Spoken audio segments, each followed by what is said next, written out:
Start.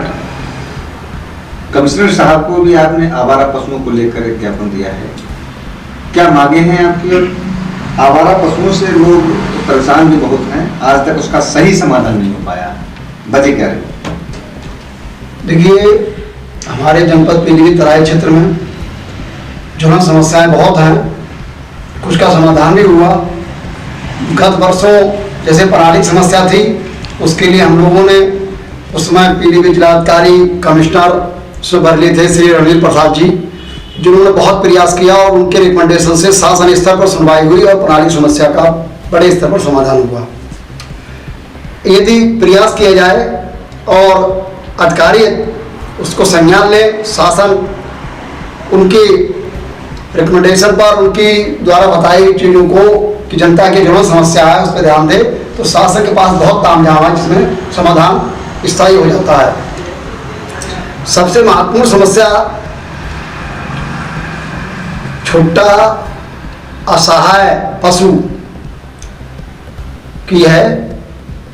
शहरों में कोई जगह नहीं है जहां पर वो अपना जीवन पेट भरने के लिए गंदगी न खा रहे हैं, और पॉलीथीन थैली, और उनका भी जीवन खतरे में हम देख रहे हैं। और जब दुर्घटनाएं होती हैं तो इंसान को भी अपने वाहन की क्षति, अपनी दुर्घटनाएं होती हैं और जानवर भी घायल होता है, जो एक पशु क्रूरता के आधार पर बहुत दुखद खेद होता है। हम लोग कहीं निकले, रोड में निकले, खेतों खलिहानों में, तो जानवर भी हमें घायल दिखाई देते हैं। क्रांतिकारी विचार उत्तर प्रदेश में कमिश्नर महोदय के माध्यम से मुख्यमंत्री महोदय को इस जन समस्या का ज्ञापन दिया है, और उसमें जो महत्वपूर्ण ज्ञापन के रूप में केवल ये नहीं कि सरकार पे कुछ डाला हो, सुझाव दिए हैं।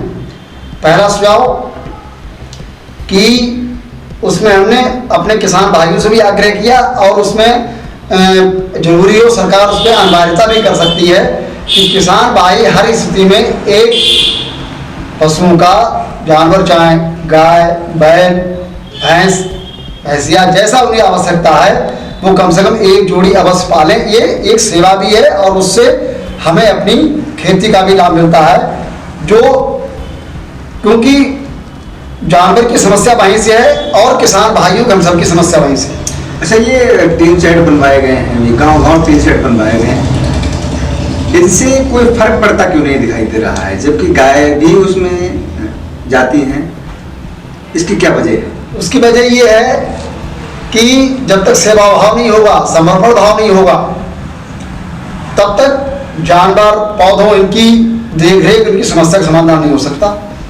उसमें एनजीओ के लोग चला रहे हैं, उसमें सरकार पैसा दे रही है और लोग वो पैसा अपने पेटों भर रहे हैं, जानवर भूखे मर रहे हैं। जानवरों को, चाहे गौवंश हो, चाहे अन्य असहाय जानवर हो, शहर में बंदर हो, उनसे आवासीय क्षेत्र में लोगों के कपड़े आदि की क्षति होती है, काटते हैं। बहुत जगह खूंखार कुत्तों से इंसानों जाने गई हैं, जा रही हैं। इन सबकी रोकथाम की सरकार ने बहुत व्यवस्था बनाई है, लेकिन सब अनियमितताओं में पैसे से हो रहा है। एनजीओ ऐसे खूंखार कुत्तों को और बंदरों को पकड़ने के लिए पैसा लेते हैं और यहाँ से पकड़ा, 100 मीटर दूर छोड़ा उसी शहर में, उसी दूसरे मोहल्ले में कहीं रोड छोड़ा है। ये समाधान नहीं है। उनको जंगल किनारे व्यवस्था की जाए, उनके रहने की, भोजन की बहुत व्यवस्थाएं हैं। और सबसे महत्वपूर्ण ये है, इसमें एक ये भी सुझाव दिया है कि जब गौवंश के हिंदुत्व की बात है, तो आज के दौर में हिंदुत्व के सैकड़ों संगठन हैं और वो गौवंश की रक्षा की बात करते हैं, अच्छी बात है। तो मैं चाहूँगा, उनका भी सुझाव मैंने उस ज्ञापन में लिखा है कि हिंदुत्व के नाम पर संगठन चलाने वाले भी, जहाँ भी खेत खलिहान, जहाँ भी उनकी ज़मीनें हैं, जहाँ भी वो हैं, उनको भी अनिवार्य रूप से कम एक परिवार जानवरों का पालना चाहिए। ऐसे ही जो बड़े मंदिर हैं जिनमें सैकड़ों बीघे ज़मीनें हैं, कई एकड़ ज़मीनें हैं, लड़ाई झगड़े हो रहे हैं, अवैध कब्जे हो रहे हैं, और जहाँ ज़मीनें नहीं वहाँ हजारों रुपए का प्रतिदिन चढ़ावा आता है, ज़मीनें भूखंड खाली पड़े हैं, चाहे पीलीभीत देख लो, चाहे कहीं देख लो, आप देहात क्षेत्र में देख लो, समस्या का समाधान भी होगा, धार्मिक स्थलों पर विवाद भी नहीं रहेगा, और गौवंश से लेकर सभी असहाय जानवरों के लिए बहुत अच्छे वहाँ पशुशालाएँ, सेवा भाव बनाए जा सकते हैं। उस पर मैंने ज्ञापन सुझाव दिया है। साथ ही अधिकारी और कर्मचारी, अधिकारियों के एक एक एकड़ में आवास हैं और उनके आवास पर बहुत बड़े स्तर पर ये सब हो रहा है, तो कम से कम उनको भी एक बड़े स्तर पर उनको भी जो है वहाँ पर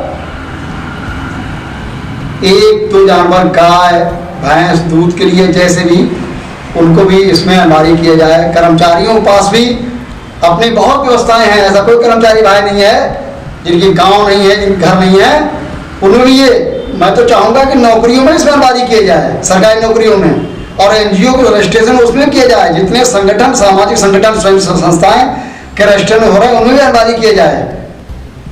ये समाधान न किसानों की समस्या रहेगी। किसान भाई 24 घंटे खेतों में पड़ा है, वो घर नहीं देख रहा है, बच्चों को पढ़ाई नहीं देख पा रहा है, केवल फसल खाने का काम कर रहा है और फिर फसलें बर्बाद हो रही हैं। ये किसान का, अन्नदाता का ही क्षमता और देना है।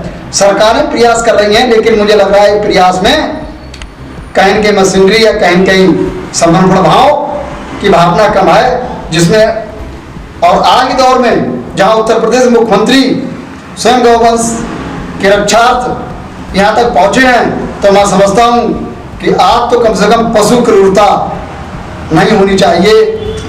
हाँ, ये अच्छी बात है कि जो लोग पशुओं को क्रूरता करने के लिए, प्रतिदिन पशुओं को भी अपने भोजन के लिए उन्हें मारते थे, उस पर प्रतिबंध लगा, बहुत सराहनीय कार्य है। हमारे जानवर गाय कहीं भी पहले देखते थे, किसानों के जानवर भी शहरों में भी डीसीएम लगती थी रोड पर, और रात में ताला तोड़ के ताले के अंदर जानवर लिए जाते थे। आज जानवर रोड घूम रहे हैं, उन्हें कोई छेड़ नहीं रहा है। ये एक सराहनीय पहल है सरकार की, क्योंकि पशु, जीव जंतु, पेड़ पौधे अगर सुरक्षित नहीं रहेंगे तो इंसान भी सुरक्षित नहीं रहेगा। ये सारे ज्ञापन में बिल्कुल दिए हैं। जब पशु पेड़ पौधों वाली बात कही, अभी वो काफी पेड़ लगाए जाते हैं, करोड़ों रुपया खत्म किया जाता है, मगर ये गंभीर विषय है। इस पर हमने जब ये शुरुआत हुई अभी पौधारोपण की, तो सबसे पहले मैंने इस पर कहा था और लिख के भी दिया है कि एक सेल्फी खिंचवाने के उद्देश्य से, एक फोटो खिंचवाने के लिए अच्छा, अगर हम पौधाम लगे एक पौधे को लाके उसको हम लगा रहे हैं और तो ये उसे लगा नहीं रहे हैं, उसको वृक्ष नहीं बनेगा, पेड़ नहीं बनेगा, उसकी हम पौधशाला में पल रहे पौध की हम हत्या कर रहे हैं केवल एक फोटो खिंचाने के लिए। फोटो खिंचाने के उद्देश्य नहीं, फोटो खिंचाइए, लेकिन आपके अंदर वहां पर भी ये भावना होनी चाहिए कि उसकी हम पौध लगा रहे हैं तो उसका हम अपने बच्चों की तरह पालन पोषण करेंगे, देख रेख करेंगे और उसको बड़ा करेंगे। वो हमें ईंधन भी देता है, फल भी देता है, छाया भी देता है, तभी होगा। लेकिन ये भी नहीं हो रहा है। सपा सरकार में भी बहुत बड़े कीर्तिमान स्थापित करेंगे, बता रहे लोग कि विश्व के गिनीज बुक में आया था, करोड़ों, एक दिन में करोड़ों पौधे लगाए गए, लेकिन कहीं दिखाई नहीं दे रहे हैं। हाँ, करोड़ों पौधे उन्हीं समय में करते दिखाई दे रहे हैं। कहीं आप देख लीजिए, रोजाना देख लीजिए, जंगल के अंदर सागौन पौध, जहाँ तमाम वन अधिकारी लगे सुरक्षा में, कोई मजदूर किसान भाई काट के नहीं लाता है। जब तक ये माफियागिरी नहीं मिटाई जाएगी, जब तक ये, चाहे वो माफियागिरी मैंने कहा कि जानवरों की हत्या की हो, तस्करी की हो, चाहे लकड़ी की हो, तब तक ये पौधे तो आप बिल्कुल ना लगाइए। उससे ज्यादा अगर आप जो कुदरती जम रहे हैं पौधे, हरियाली है, उसकी रक्षा कर लीजिए आप, तो उससे ज्यादा पौधे आपको मिलेंगे। और जो पौधे सरकार लगा रही है, पैसे खर्च हो रहे हैं, सरकार का अभियान बहुत सराहनीय है, लेकिन मैंने कहा कि पौधे लगाने तक सीमित नहीं, जो पौधा लगे उसकी कम से कम 5 वर्ष तक उसकी निगरानी होनी चाहिए। वो पौधा अगले वर्ष उसी गड्ढे में पौधा लग रहा है फिर से, तो पौधा कहाँ गया, वो जगह कहाँ गई, तो कम से कम इसकी भी निगरानी हो चाहिए, खसरा खतौनी होनी चाहिए। वीडियो फोटोग्राफी हो रही है तो लग रहे हैं, और इसमें जनता को भी आगे आना होगा, जनता जागरूक होगी कि सरकारी धन का दुरुपयोग इसमें हो रहा है। तो जनता अगर इस चीज अपने आरटीआई के माध्यम से या देख रेख के माध्यम से भी आगे बढ़ेगी, लोग निकले टहलने, मॉर्निंग वॉक करते, भाई पिछले वर्ष है और पौधे लगे कहाँ गए, या पौधे हैं, बढ़ रहे हैं नहीं बढ़ रहे हैं, अच्छा सरकार धन्यवाद, तो गलत हुआ तो उसके लिए कौन अधिकारी कर्मचारी जिम्मेदार है, उस पर कार्रवाई।